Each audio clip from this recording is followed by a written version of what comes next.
California Christmas poem. Rolls off the tongue, don't it? Verisimilitude be damned. This took place just yesterday. Just ahead of me in line at the checkout stand was a babushka-looking mama, her ruddy-faced tan. She looked at me with the eyes of that ancient Afghan girl, the one with the piercing green eyes on that famous cover of Nat Geo. You remember the one. Because Mama was devout, I turned my gaze away and landed instead on a stocky boy about my son's age. I said, as I always do at work, "Hey kid, what's your name? Keeping up with your homework?" "Adam, sir," he said, with the sweetest smile on his cherub's face. "What's yours?" I said, "My name, little man, doesn't matter. I'm just a public school teacher, that's all." Adam then said, "You seem real nice, mister. Look down into our stroller at my little baby sister." I did, and I'll be damned if Adam wasn't right. That sweet little baby was wearing a Christmas smile of sheer Noel delight. "Her name is Baby Mina. Isn't she nice?" I said, "Baby Mina is more than nice. She's dynamite." I realized then that Babushka Mama possessed a whole gaggle of kids, too many to count.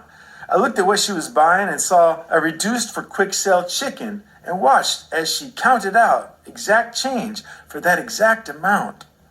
I didn't think much about it. You meet all kinds and types at that store. I paid for my stuff, got $40 cash back because I was in need of, or soon would be, some sweet, sticky green to replenish my stash. And the place where I bought only dealt in hard cash. Just outside the grocery outlet, as I opened my van door, Babushka Mama appeared with her brood and said, "I wouldn't ask, mister. I'm not one to be rude. But would you mind dropping us off at my sister's? It's just down the road.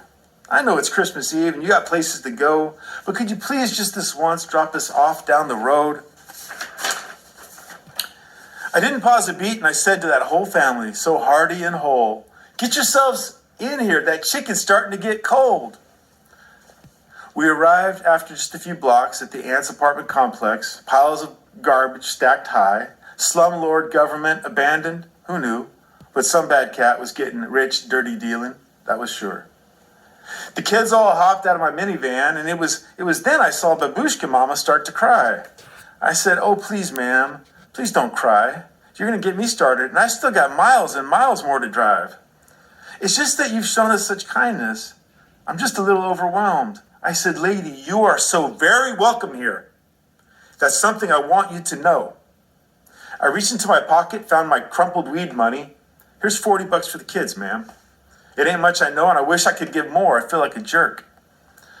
I swear I had nary a thought of sugar plums or sweet sticky bud, which was going to have to wait until after my next paycheck, or at worst, an advance from work.